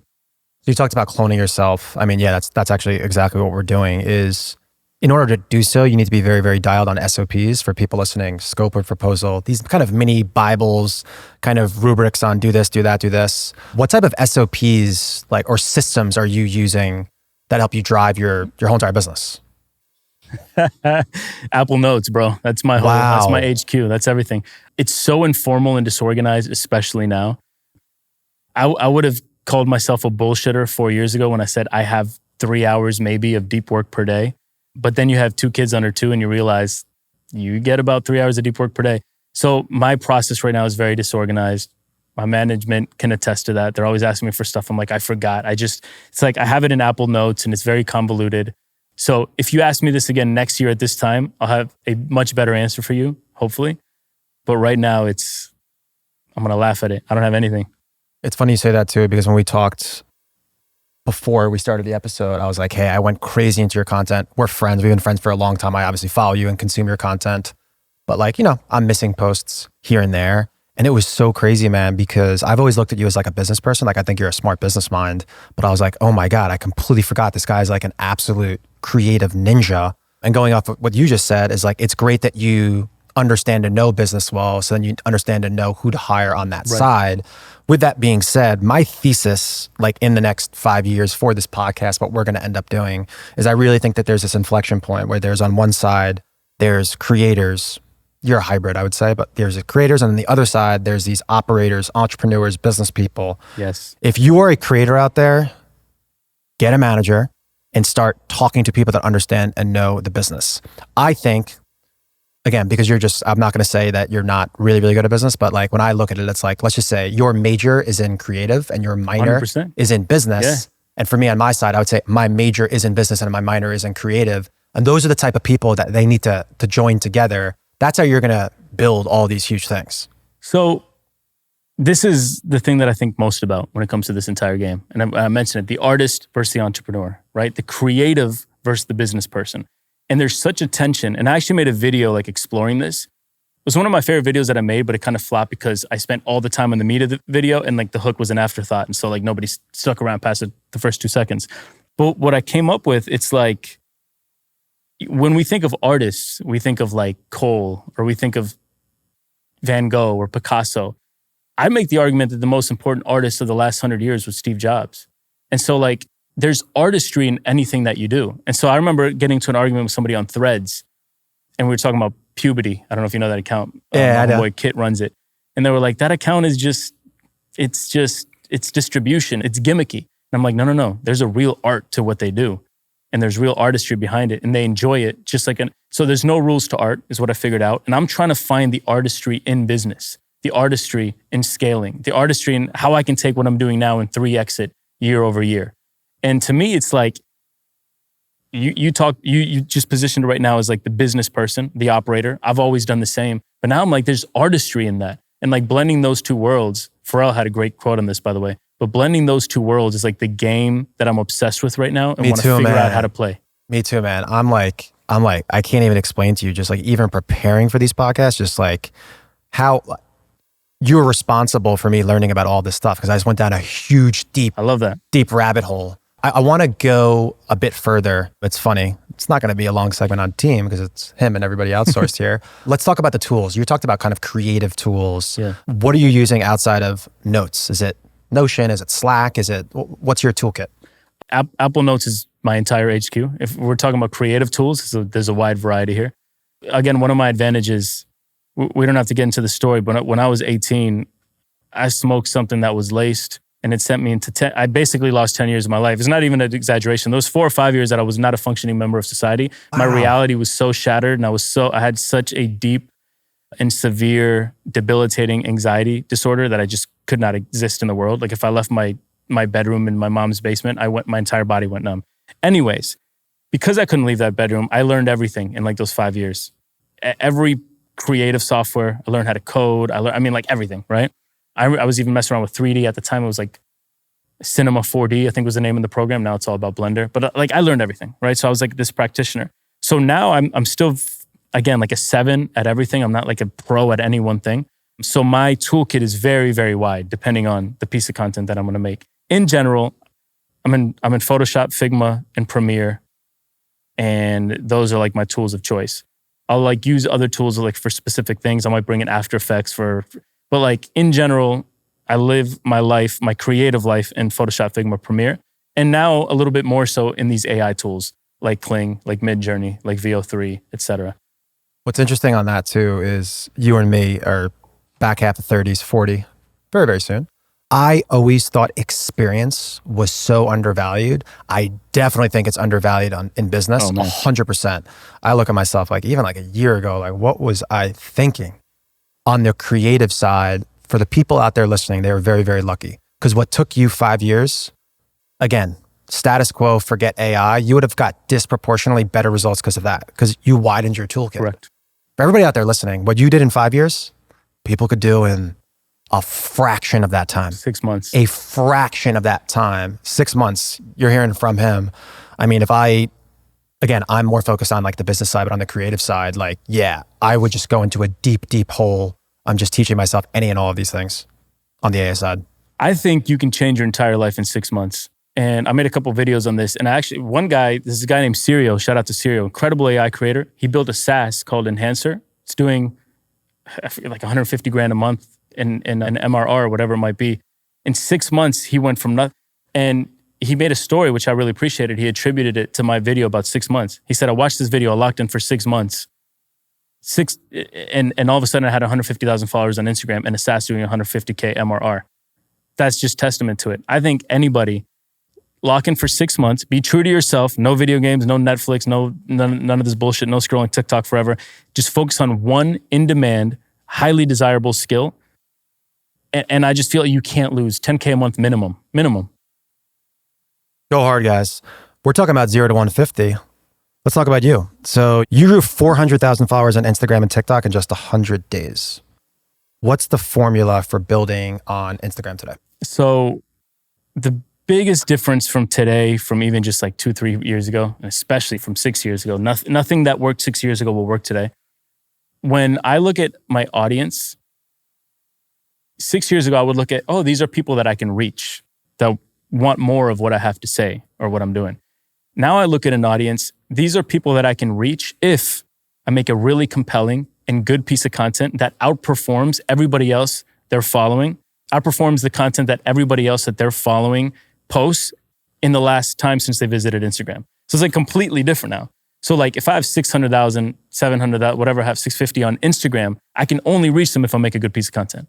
So it's a little bit different. So what works on Instagram now, what I used to prioritize, why I grew so fast 2-3 years ago, is because I just prioritized views again and followers. I just wanted more. And I realized it's sort of a losing strategy because you can't reach those people unless you make good content. So what we just talked about is what works on Instagram now. Algorithms worship storytelling. Just tell a good story. Doesn't matter. I don't care what the visuals are. Tell a good story, make the audio good, and make the audio help augment that story. And to me, you can't lose. So in short, I'm going to answer your question by just saying, Storytelling. That's what works on Instagram right now above everything else. So for somebody starting out and wanting to grow their social following, what format would you recommend? Shorts, Short Reels? form video, 100%. I wouldn't recommend anything else. Granted, it all depends on where your skills are, what you're trying to do. Again, it's very, very nuanced. But in general, I would probably 90% of people who just want to start out short form. Dude, first of all, it's heavily geared for discovery. Like my mind gets blown every time I think you can post anything you want to the internet. And there's 9 different platforms that is in their best interest to push it out to as many people as possible for free. You post something to the internet, in the next hour, you have like 300 new people that view it as a newbie creator. That to me, that's like, this will never exist again. In 10 years, this is not going to be possible anymore. Not 10 years. We're in the age of free attention. Like how everybody and their mamas aren't making short form video right now that have any economic ambition blows my mind, man. You know what's really crazy about this is conventional wisdom, and I'm sure you would agree, is, you could do photo, video, design, graphics, words, all different types of content. And I'm always like, okay, video is the top of the pyramid because then you can disseminate that down to the words. It could be a newsletter, it could be the caption. You could do screen shares for photos, etc. Sahil was very, very interesting. Is he's like, my medium is words. Yep. He's got a huge newsletter. I think it's got 1 million subscribers. What's really, really interesting is before, video was top because then you could disseminate it down. But now, per what you said, now you can use words and then you can go upstream through these different programs. Correct. To now make videos. So now it's democratized the whole entire situation where no matter what your skill set is, you could just find a way to get the most top of the funnel. Right. Sahil's built an empire through words, but I would argue it's because of the personality behind the words. If he was anonymous, it wouldn't work, right? So Sahil is such a magnetic personality. He's a great looking guy. He's a good father. He's like, there's just so much going for him. Like the words have so much meaning to people because of who's creating these words, who's writing these words. You see what I'm saying? So he's a great use case because he went hard in short form video and he built a short form video audience. And I think that probably I don't know, 2x'd his business or whatever it might be because he cracked it so quickly. But yeah, to your point, it depends on the person. If you're a writer, don't worry about video. You got Substack, you got paid communities, you have Twitter, it's, LinkedIn. So it really just depends on who the creator is and what their objectives are. Looking ahead to 2026 and 2027, what shifts do you expect in social media and creators need to prepare for now? The big thing that everybody will talk about here is AI. Again, the infinite content machine is coming. It's going to get a little bit more potent and a little bit more compelling in 2026, a little bit more so in 2027. And I think 28, 29 is like when the floodgates really, really open. And I want to put it on record because I think and again, we need the analytics from the platforms, but I think 1000x content output on these social platforms is perfectly possible. I almost think it's a guarantee, like 1000x, not 10x, not 100x. I think it's going to be 1000x and it's going to be fairly compelling content. Dude, even now you're going to see on Instagram a completely AI generated video with 17 million views and 1.6 million likes. People love this shit. People love brain rot. They just want their brain numbs. They just want to scroll like zombies. Imagine that 1000x, how hard it is to compete as a human individual creator. Nobody's talking about this. I feel like everybody's underestimating it and I'm freaked out by it. I also see it as an opportunity, but that's my big, big prediction of how these platforms are going to shift over the next 3 years. Just to further riff on that for the people listening as well too, I think what it is going to further make very, very clear, A, offline relationships, real human relationships, and B, the ability to cut through the noise and be able to galvanize your following and community to then actually still go offline and meet in person. The person right now that could say, hey, I'm going to a coffee shop in California, in LA at this coffee shop at 4:00.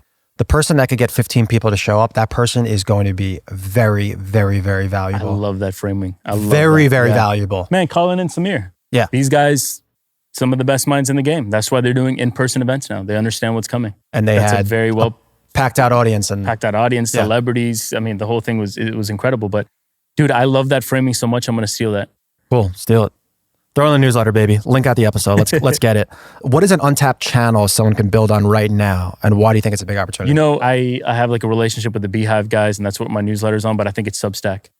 I think first of all, they have a war chest of cash. I forget if they were acquired, if they raised a fortune, whatever it might be, but Substack, and man, I'm going to shout out Oren again. He kind of put me onto this, where he's reposting his videos and his content on Substack, and it's just like getting him, I forget what he said, like 50 subscribers to his newsletter every day by just taking an extra 2 minutes and posting there. And I think these kind of communities like Substack, I think are going to grow in potency over the next few years. These little sort of corner like pockets of the internet where it's high signal, very human. TikTok, Instagram, they have a real danger of becoming 2% human and like 2% signal, just like brain rot engines, because that's what people want. So interesting that you said something without saying it, and I want to make it very, very clear for people listening. It's in your team, we actually have, she does way more than this. I love you to death, Nicole. Hopefully you're watching this, Nicole. She's a poster by poster, I mean actually posting on social media. I talked about in the last episode with Oren. For people that haven't watched that episode, I'll give you a quick 10, 20 seconds. We went from on Iconic posting 5 days a week. It was like one time. And then we went from 1 time to 2 times to 3 times. We didn't post in the week and we went 1 time to 2 times. We checked in Google Analytics, tons more traffic, back into the conversion, back into the AOV, a ton more money coming in. So for people out there listening, find a way. I mean, go on, Upwork, anything. Pay the little extra money if you can't do it to be posting on every single, just repurpose the same exact stuff on everything. I think I'm going to I think we're going to do a Substack. I like that. I think it'll keep me sharp on the writing too. We'll repurpose, but a little bit of writing. And it's a high level audience, right? It's just a very, here's the thing, man, there's an LTV, like a lifetime value, using a software term, to an audience. And this is why I say like a VC with 10,000 followers on Twitter, but those 10,000 followers are like, high level capital allocators and decision makers. That's worth more than a TikTok dancer with 10 million, So Substack I like because it's also high level. These are professionals. These are people reading ambitions. These are people reading books still. Correct. Yeah. And then the other thing I would say, man, is like the whole game, I think over the last 2 years, and so many people are going to be late to crack this. I think a big opportunity for you and something that I desperately want to figure out is long form product, army of clippers underneath. I think that's the game right now on the internet.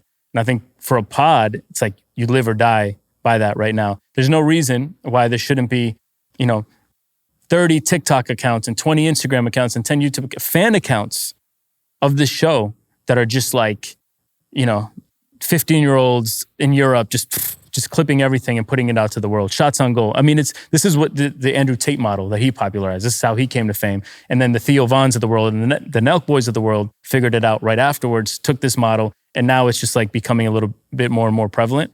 But like to me, I just think this has a lot more runway, a lot more legs. I think the next 2 or 3 years, long form product, army of clippers underneath. Guys, we've kept it 100% organic. I think we've cemented kind of the structure, the value. We are most definitely going to start going crazy and just spreading our net. I wanted to wait until the quote unquote product, AKA the podcast, was where I wanted it to be. For sure. But it's time for us to just scale our reach. So I completely agree. And what's really, really interesting about that. And there's no risk because you're paying per view. So you're only paying when the clips perform. Yeah. Which I think is great. Yeah, you pay on a per CPM basis, but you can lock in the amount that you spend. And if it goes over that threshold, you can put a max on the amount paying out per clipper. Yep. So you could just say, hey, no matter what, I'm going to pay you $500. And even if it's $10 CPM and they get whatever, 500,000 views, if it gets 10 million, you don't pay them anymore. Yeah. Yeah, I think it's going to be really, really scary. I spoke to a very, very big clipping farm, and they had a very, very interesting take that I want to bring in here and share with you, and we can kind of riff on it. Is formerly on the Shackelford episode, we talked about WAP and clipping a bit ago, and I was just like, hey man, someone with $43 billion in Saudi Arabia is just, tomorrow he could just flood the internet. He could literally flood the internet. Yeah. I think Mr. Beast might be president just because he owns the distribution. He could do clipping. He can go crazy. But when I talked to this guy who's doing this at scale, I was introduced to him through Harnivore, actually. We'll see at Lighthouse after. He was like, you're right, but you're not fully right. It is a blend between two different things. One, do you have money? But two, is it actually valuable or entertaining? Because he told me, I don't want to say the name of the brand, but a very, very big, well-known company put a bounty out there for a lot of money, even with a good CPM, but none of the clippers wanted to clip it. Interesting. So it has to be either valuable. You can't buy people because these people, again, I think that there's going to be a gazillion types of accounts, but a lot of these clippers, maybe they'll be doing one type of brand, talking to one type of ICP. They have 5 different accounts or channels, they're not going to dilute their channel with some random thing, no matter how much money, because these accounts, it's like brands. You know what I'm saying? Correct. Like all these clippers are going to be like little mini brands. So to your point, a lot of the shows that are popping now, we talk, I love the TBPN guys. Oh. And the first thing that they cracked was we have to make the show clippable. Yeah. That's it. It has to be the reason why Kai Cenat and iShowSpeed are where they are. They've never said it explicitly, but like, I mean, they're once in a generation talents and entertainers, but like, I think in the back of their minds, they understand everything that they do on camera needs to be clippable. And I just think like that is the framing that almost anybody doing a long form product, whether it be podcast, whether it be IRL streaming, whatever it might be, that's almost the framing that you need to operate under in the modern internet. I have like little mini SOPs in my head of how to like frame clips. And that's crazy. a muscle that's been trained 10 years and iconic. Yeah. I mean, like, you know, it takes time. That's what people don't understand. Yeah. It takes reps. But to your point, man, and it's funny because it's so hard to do and replicate that we can talk about it freely. It's not like your secret sauce that you have to protect, right?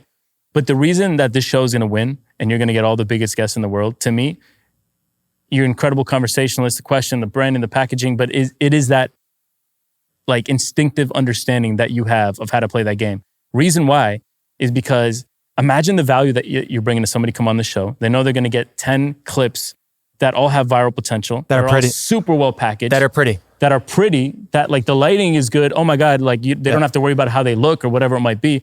Whereas sometimes you go on a show and it could be a big show. I'm not speaking like, I've done some shows that are like, some in person, but some just on camera, Zoom shows, which I like less and less. I love doing the in-person stuff because of the context and body language and whatnot. But then what happens is, then you get a collab request to such a shitty, like bite-sized video. And it's kind of tragic because the show is so good, but the packaging and the bite-sized distribution that they're putting out is almost embarrassing. And it's like, you don't even want to share it. You don't even want to show people. And that's actually happened to me on a few occasions. And so for you, like, this is why every guest in the world is going to want to come on, because I'm going to get 10 pieces of content out of this that are all incredible. Sign me up. Let me make this very, very clear. Guys, we are never cutting corners in this. We are staying live. All this stuff is going to get crazier. It's going to get bigger. And it's way more than 10, by the way, too. Way, way more than 10. You're getting way more than 10 clips. And yeah, it's so crazy, man, because I actually am upfront about, because again, I had very little leverage, obviously, when we started. Of like someone was like, oh, like, do you expect us to post? And I was like, I'm radically confident that when I'm gonna deliver you're gonna want to post, but do whatever you want. And that person posted a lot. And another layer on top of that is, love him to death. I'm not gonna even call him out, but like a guy took it into his own hands and re-clipped it. And like, what? No, bro. Oh. No. We can't put that out there. Yeah. We can't put that out there. I know what you mean. You know what I'm saying? Well, because the reverse is true as well. Oh, the reverse is true as well. You need to be proud of what... Exactly. Yeah. Which is where clipping gets a little interesting. But again, that's... like people can clip anyways without permission. So it's like... And it's not going to your account. It's going to the satellite accounts. But shit, then I'll have to get permission from you. What I planned on doing was like a carousel. And like every slide is like a different topic. For everybody here listening, you're going to be more and more... It's getting so much fun because like... Again, we're friends, but like we're going to be we have been talking and we will be talking more than we've talked in our whole entire life the next 2 weeks. Yeah. So we're going to like collab creatively on like the rollout and go-to-market. It's going to be... I love that. It's going to be crazy. Okay, we got 2 more sections. We got AI, which we need to talk about with you, specific questions. Then the lightning round. What do you think is a small way a creator can start using AI today that will give them a big win? A small way. So I talk about AI a lot, but I don't really use it exclusively as like a replacement for me. I use it as a collaborator. So the way that any creator, I think, can improve their content significantly is to use AI as a collaborator. So don't go and ask Claude or GPT-5 to write you a script. It's going to be garbage. It's terrible. They can't do it. Guys, we know you use ChatGPT. When we see that on LinkedIn, there's things that we know. But you can write a script and then piece by piece, you can say, hey, conversationally, you're my creative brainstorming partner. You're a badass Whedon and Kennedy, senior executive or designer there, whatever it might be, or you're a top Substack essayist. Let's talk about this line in particular. Do you find it compelling? What are other ways that we can word it that may be a little bit more succinct, that would be more attractive to this specific audience? Okay, now give me some more ideas that'll be more attractive to this. Is like, and just go back and forth as me and you would. Yep. Like me and you were talking about a line. How can we improve that line? Let's go back and forth. You can do that with AI with pretty good success. But if you just ask it to do it for you, it's going to be completely garbage. So my answer to this would be, use AI as a creative brainstorming partner and assistant. And you have to give it the context first and train it to be effective and useful. And there's like, I wish we could give them the prompts to do this. But that's what I would say. Use AI as a collaborator. And I think you can see a big, big improvement in your content. Just to further riff off of this, I think obviously, as this open residency grows, there's certain things that I'm gonna have to elevate and delegate. The one thing that I unequivocally will not outsource, I will have an assistant doing it, is let's just call it initial research. Like I listened to a couple podcasts with you on it, and a key thing, you said it, and I want to further riff on it and give people very, very, this is law for me, is that first thing that I put in a Google Doc, all my words, all my thoughts. It's so messy and it's all over the place, but that first thing that we then mold must be me. Correct. You can't be like, oh, what are the questions that I should ask this guy? Right. No. This is what I am thinking.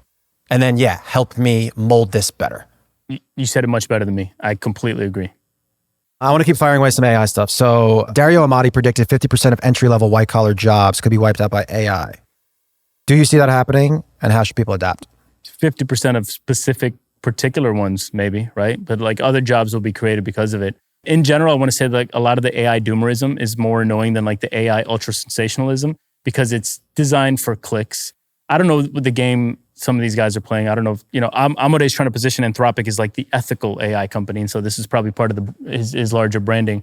But I do think that, I don't know why like a entry-level legal associate, AI can do it just as well, right? Like this deep research into legalese and whatnot. And so, there's going to be a dramatic decline in demand for some of these white-collar jobs. 50% might sound a little, I don't know. I couldn't tell you. I'm not an economist, but perfectly possible. I completely agree. Any of that entry-level stuff is absolutely completely done. To layer on top of which is hard because to get to the senior level, you got to go through the entry level. So like that's got to play out. I don't know how that plays out, but it'll be interesting to see. That's actually a really, really interesting take. Is the ascension in any job is like, it's like your intern, your entry level, your mid, wow. So more and more so, maybe companies will be hiring less so for the immediate impact that they can have, and more so as a future gamble in a sense. So it'll be interesting, man. The job markets are going to shake up probably like we've never seen them shake up over the last, since who knows, Great Depression. But it's going to be insane. And or the high-level strategic lawyer does the unthinkable. He partners with a Roberto Nickson, and you have a two-man legal firm. That could be interesting. Naval, which is interesting, he famously predicted this like 10 years ago, that right now the size of these corporations are as big as they'll ever get. And more so, they'll start shrinking into smaller, more leaner teams. And like that's how the greater economy will go. Less companies and more like individual practitioners. And I think we're starting to see that play out. So he was very prescient for that. Yeah. It's funny you say that because we don't need a big team and we could scale this thing 100%. Infinitely. And it's just gonna, dude, I don't even want to get into that. It's being valued at $20 billion is like 11 people. It's a whole new world. So going off what you just said, do you think the next superpower is a country or an intelligence? I said it in one of my scripts. I think it's an intelligence.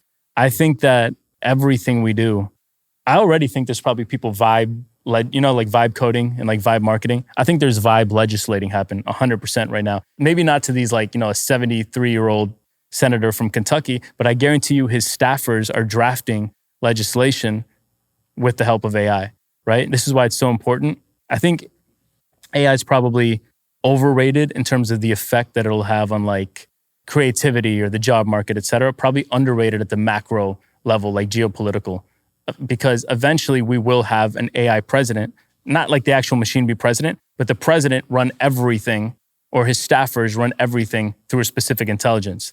So that's how I see it playing out, man. And I don't want to get into this conversation now but the thing that I'm most interested in is Peter Thiel's recent comments about AI basically like transmuting people's souls. Dude, that's a whole thing that it sounds crazy now, but in 100 years, there's something to it. And I might do like a video on my thoughts here because they're very eccentric a little bit, but I actually think it's coming like in a century. I 100% think it is not going to be a country. I think it's going to be a super intelligence. I think Anthropic, like Google, Facebook, one of these guys, like they have the ability to take over the whole entire world. 100%. I think we're kind of already in a tech oligarchy. I think our politicians are the 20 guys at the top, the teals and the, those guys. Scary in hours. essence. A last question on AI, and then we're going to get into lightning round. Looking ahead, what excites you most about AI's future for creativity, and what concerns you? What concerns me is just like the sadness of it. Like I really do actually feel sad. Sometimes I'll get like a hate comment and I'll go to the account and it's an artist that has probably poured 15 years into developing their craft. And like overnight, the demand has plummeted 90%. And it's going to be a lot harder to make a living off of it, right? Granted, what I would tell that artist is to just retool and readapt, and you'll probably make an even better living using these tools, especially in the interim arbitrage opportunity. Or a voice actor. It is sad to lose like that human element. I literally said that earlier when I paid that guy for the Messi. But imagine, man, it's like if we want to make a flyer, we're going to run it through ChatGPT. Like the previous way to do it was to go on Fiverr, message 10 different people, negotiate, wait for the creative, approve it, deny it, message another guy. It's like that world's just not going to exist anymore. And so to me, sadness is probably like the biggest, how'd you phrase it, downside or? Yeah, I'm saying like, what are you most scared about? What excites you and what concerns you? I think that concerns you. What excites you? I think the fact that we're all going to have like essentially a Jarvis in our pockets, on our eyewear. Never it's going to be implanted in our brain, but eventually people are going to start getting it implanted. So maybe not that part. But having a super intelligence available to you at all times in your pocket, I think is incredible, man. I think it's an unbelievable achievement from humanity. And that excites me more than, everybody else might say it's scary. I think it's an incredible, incredible tool. The Neuralink thing, I don't even want to go down that. I made a whole video on that. Bro, man. I can't. There's this whole movement of people that are waiting to have kids because they want the Neuralink. I made a video on the Alexander Wang. Oh, yeah, that video. But dude, we grew up in this baseball era where everybody's taking steroids. And this is the analogy that I made. If you didn't take steroids, somebody else was going to take your contract. So if you wanted to be economically competitive, you had to take steroids during that era. I think it's like when my daughter's like 40 years old, this like shakes me to my core. This is what terrifies me about AI. We might be sitting in this room in 40 years talking about like a hiring decision. Are you going to hire that? Oh, he's not chipped. Oh my God. He's not chipped. It's economically disadvantageous. Why would you hire that guy? This guy's got the world's knowledge available to him at any time in his brain. Like, of course you're going to go with that guy, right? And so like, it's going to be economically disadvantageous to not be chipped, I think, in like 35, 40 years. That's a terrifying prospect. And Alexander Wang, the point that he was making, because of the brain's neuroplasticity and how that works, especially in your early formative years, the kids who are going to grow up with the chip implanted from birth, they're going to be able to figure out how to use it in ways that somebody like you or I, like later in life, getting chipped, will never be able to figure out. And this is why like the Peter Thiel thing was so fascinating to me. Solomon in the Bible said there's nothing new under the sun. We've had how many 100,000 years of humanity? We still have war. We still have the human instinct, the greed, the pride, all the shit that like bogs us down and makes like utopia or like, parasitical life not possible. What if a super intelligence could achieve that? Everybody has it implanted in their minds, and so our souls get transmuted. Dude, that was the whole thing that I was thinking about. But like, that's the shit that really terrifies me with AI, is eventually these chips will take over. And that's why I've made like a vow, I will never get chipped. But if my daughter does in 40 years, I'm going to be like, yeah, she might have to make money. I don't know, man. It's all crazy. This is wild timing. I'm going to need this clipped because I'm going on a 5-day offsite with my girl this weekend, and we're negotiating on timelines for a lot of things. One of them is going to be babies. I got to go a little deeper on when this Neuralink's going to happen. What's the timeline on that? All right, man, let's go into the lightning round. I'm just going to fire off a bunch of questions. Go as short or as long as you want to go. So you interviewed Mark Zuckerberg. What was the biggest takeaway? For me, it's funny because I was like, damn, man, I'm going to interview Mark Zuckerberg, second richest man, one of the most powerful men in the world. And I'm some dude in a dusty garage who makes videos for Instagram. He's not going to have time for me. He's not going to, whatever. But it was funny because before and after the interview, and I'd met him in person too. And like we had like kind of similar conversations. Before and after the interview, we were talking about UFC, just like chopping it up, like bro to bro, so down to earth. So like, and he's got a lot of people around him. His schedule is so packed that when I met him in person, it wasn't like 4:30 to 5. It was like 4:46 to like 5:01. Like that's it's super dialed. And so his people were like, all right, we're done. We got to go. And I could tell like, it was funny. It was almost like disappointed he had to like get back to work because he had like this moment of like, man, I'm just bro to bro right now. And like, that was really cool. We are just chopping it up about the UFC. And so he's just like a normal human. We all think about him, like revere him as like some superhero or something. He's just like a normal dude who likes to talk about the shit that we like to talk about. And having his people like try to pry him to the next thing I thought it was pretty endearing that he had time for like, again, a dude in a garage. I love that because I feel like kind of what I talked about earlier, like on my journey, like again, for my thing is kind of creativity, just allowing him to have that like outlet and just do those other things. Yeah, he's at all the UFC events too, and like he trains. He's the real deal. Yeah, Clearly, he should get deeper into that. And when that. I met him in person, we were doing ping pong in the Orion glasses, and the same thing. He had Palmer Luckey in the next room waiting for him. Jesus. And so his team was like, we got to go. Stop now. We got to go. Like trying to keep him like dialed. But I was beating him in pong. And he's like, no. We got to go. I'm not going to lose to this guy. And so the fact that he's that competitive that again, he needed to beat me in like virtual pong. I was like, yo, imagine him in like day-to-day business. Like the guy's a killer. Love that. What's the most important variable in staying relevant on social media? To never stop experimenting. Ever. Once you stop experimenting and you rely on one format or one thing that's popping off or working for you, you're cooked. Bro, so many people from the 2015, 2017, 2019, whatever, Instagram, TikTok, YouTube era that were popping then that are dormant now. The common denominator between them all is that they stopped evolving as a creator, as an artist. They stopped experimenting. They found a format. They cracked it. They thought it was going to last forever. Everything diminishes and dies over time. Got to always stay on your toes. Same thing for business too, guys. We talk about it all the time, evolve or die. And for me, people always kind of shit on quote unquote passion. I think a couple things. A, to further go on top of that, like burnout is a real thing. And unless you're doing something you're passionate about, you are going to burn out too. And just making sure, what I love what you're doing and you've seen better results with actually posting less, is just making sure that you just don't do too much of the input. Can I make 2 super quick points? Yeah. Number 1, you have to love it. If you don't love it, you're going to burn out 10 out of 10 times. Not 9 out of 10 times, guys. 10 out of 10 times you will burn out if you don't love it. If you're in it for just the money or whatever, I just think you're going to get smoked. And so money's a great outcome. It's a horrible intention. So don't do it for the money. You got to love it or you will just not be able to compete against some of the savages out here.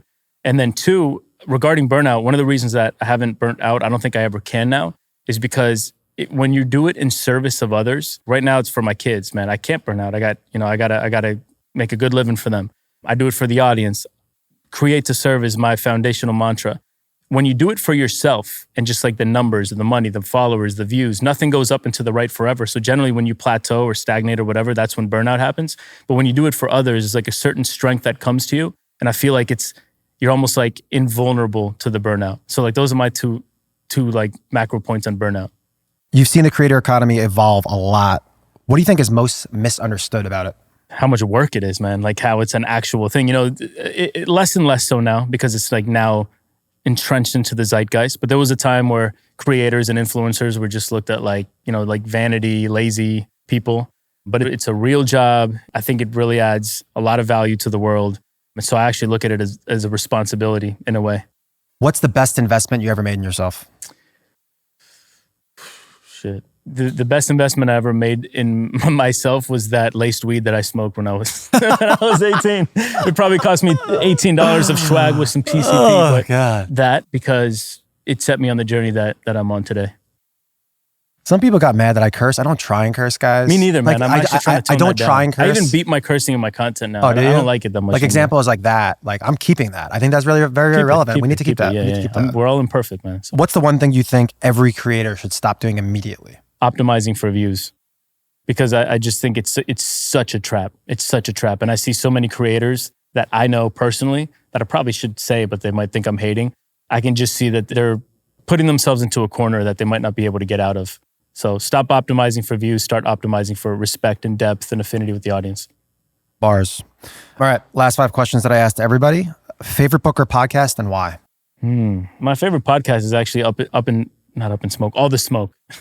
Matt Barnes and Steven Jackson. It's just because I'm such a big basketball fan and they're like the realists. They just say it how it is. You can tell they're not trying to be brand friendly or anything. So just because I am an NBA encyclopedia and a massive basketball fan, I want to say All the Smoke. Me too. And I think that they do a great job. I love that show as well too. Yeah. I'm deep in all of those basketball shows. I think they do the best of, they're super authentic and they have the social proof and they're actually real players. They mix value and entertainment so well.